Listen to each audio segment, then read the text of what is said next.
A ver, situémonos a principios de 2026. La economía global no está solo enfrentando un bache, no. Está siendo sacudida hasta sus cimientos por dos eventos gigantescos que ocurren al mismo tiempo. Por un lado, tenemos un conflicto militar abierto en Medio Oriente que amenaza directamente las arterias de la energía mundial. Y por el otro, un experimento fiscal sin precedentes en la economía más grande del planeta, Estados Unidos.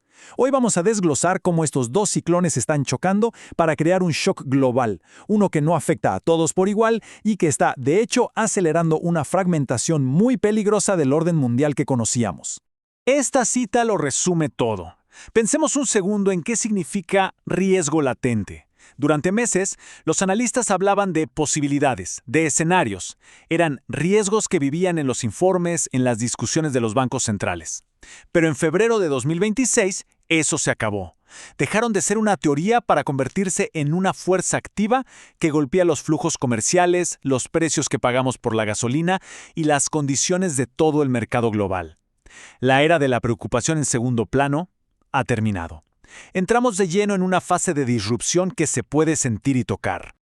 Muy bien. Aquí tenemos nuestra hoja de ruta para entender este panorama tan complejo. Empezamos en el epicentro del caos, viendo el detonante geopolítico y su impacto inmediato.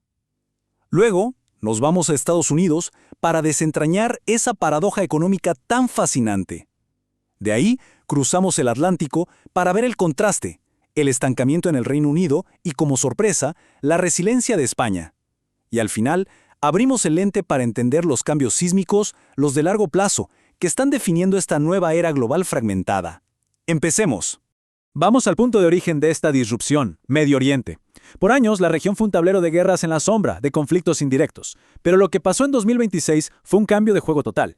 La transición de esa guerra encubierta a un conflicto abierto no fue solo un tema regional. Fue la piedra que inició una onda expansiva económica que recorrió cada rincón del planeta.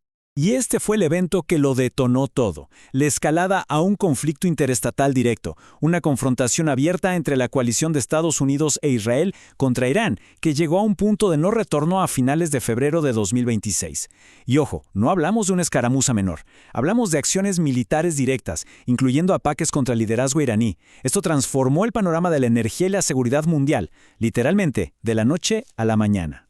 La consecuencia inmediata fue, por supuesto, una disrupción masiva. La represalia de Irán fue rápida y, hay que decirlo, estratégicamente muy astuta. No solo atacó infraestructura militar, sino que apuntó al talón de Aquiles de la economía global, el estrecho de Hormuz. ¿Cómo? Desplegando minas y drones. A ver, detengámonos aquí un momento. Esta no es una ruta marítima más. Es la arteria por la que fluye casi un tercio de todo el petróleo del mundo. Amenazar este paso es como cortar el suministro de sangre al cuerpo de la economía global. El riesgo energético se disparó a una escala que no veíamos desde la crisis de 2022.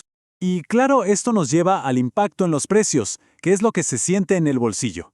El petróleo no solo subió, se disparó, rompiendo la barrera psicológica de los $100 por barril. En un intento por calmar las aguas, la Agencia Internacional de Energía liberó una cantidad récord de 400 millones de barriles de las reservas estratégicas. Pero aquí está la clave, no fue suficiente.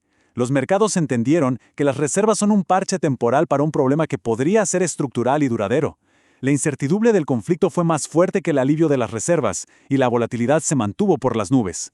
Este shock de precios es, sin duda, el principal canal por el que la crisis se transmite al resto de la economía. Ahora, cambiemos de escenario y vayamos al segundo gran motor de esta historia. Mientras el mundo lidiaba con el shock energético, la economía de Estados Unidos estaba en medio de su propio terremoto, pero uno autoinducido. Un nuevo gobierno puso en marcha un estímulo fiscal tan masivo que creó una situación realmente paradójica, casi como un experimento económico en tiempo real. El corazón de este plan es la ley conocida como OBBB. Y sí, el nombre ya denota una gran ambición, porque no es un simple recorte de impuestos, es una reestructuración de la política fiscal estadounidense. Fue diseñada con un doble propósito casi contradictorio. Por un lado, hacer permanentes los recortes de impuestos de 2017 que estaban por expirar, y por el otro, inyectar un estímulo inmediato y enorme para intentar aislar a la economía de los shocks globales que, irónicamente, su propia política exterior estaba ayudando a crear. Ahora, Lo interesante aquí es ver la ingeniería económica que hay detrás. No es solo un cheque para todos, son palancas muy específicas. La depreciación bonificada del 100%, por ejemplo, es un incentivo gigante para que las empresas inviertan en maquinaria y tecnología ya, reduciendo su costo en un 21%. El aumento del límite SALT está pensado para dar liquidez a los estados con altos impuestos como Nueva York y California, que son motores económicos. Y finalmente, el aumento del crédito fiscal por hijos y la deducción estándar dan un alivio de base amplia, apoyando el consumo justo cuando más se necesita. Es una estrategia con múltiples frentes. Y esta mezcla de factores nos lleva a la gran paradoja que enfrenta la Reserva Federal.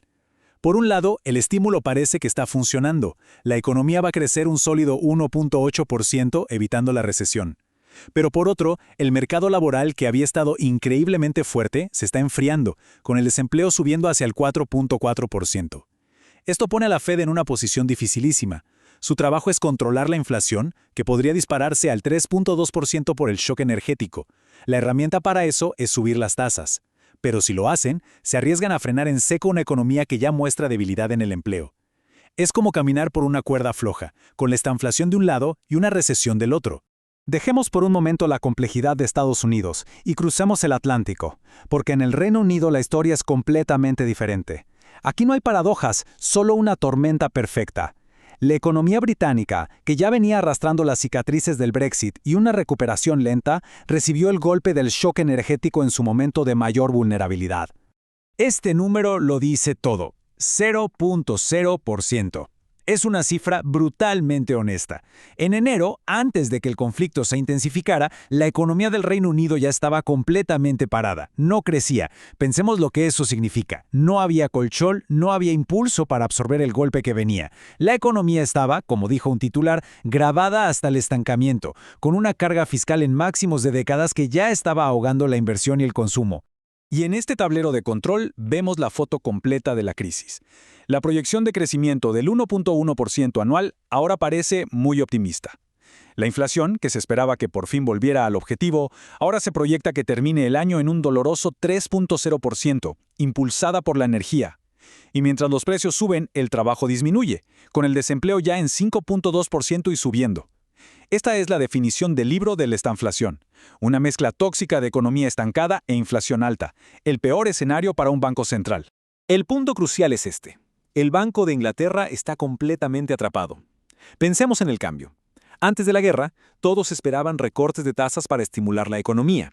Ahora, los mercados indican una probabilidad del 70% de una subida de tasas, no para estimular, sino para combatir esta inflación importada. Es lo que llaman un escenario de sala de pánico. Se ven forzados a encarecer las hipotecas y los préstamos justo cuando la economía se tambalea. Es una elección entre dos muy malos caminos.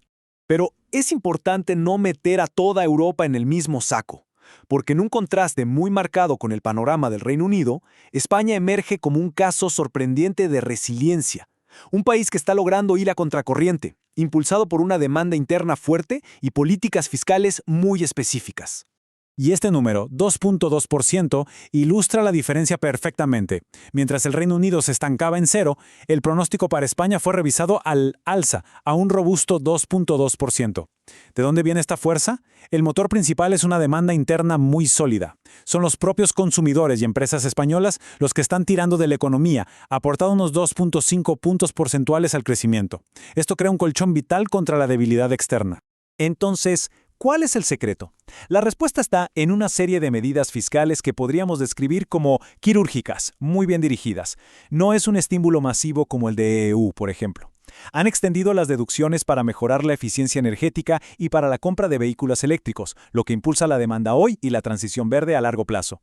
Al mismo tiempo, han reducido la carga fiscal a las pymes y han pospuesto regulaciones costosas para no ahogarlas.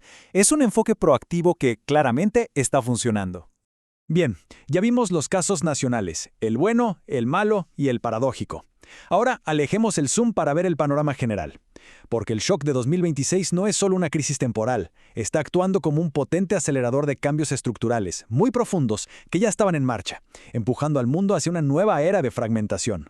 Y si hay un concepto clave para entender esta nueva era, es este: geopolítica integrada. ¿Qué significa? Que el riesgo geopolítico ya no es un cisne negro, un evento raro. Ahora es un dato más, una variable fundamental en cada cálculo económico y financiero. Las decisiones de inversión, el diseño de las cadenas de suministro, la política tecnológica, todo se ve ahora a través de una lente geopolítica. La eficiencia económica ya no es el único factor. La seguridad y la alineación estratégica ahora son igual de importantes.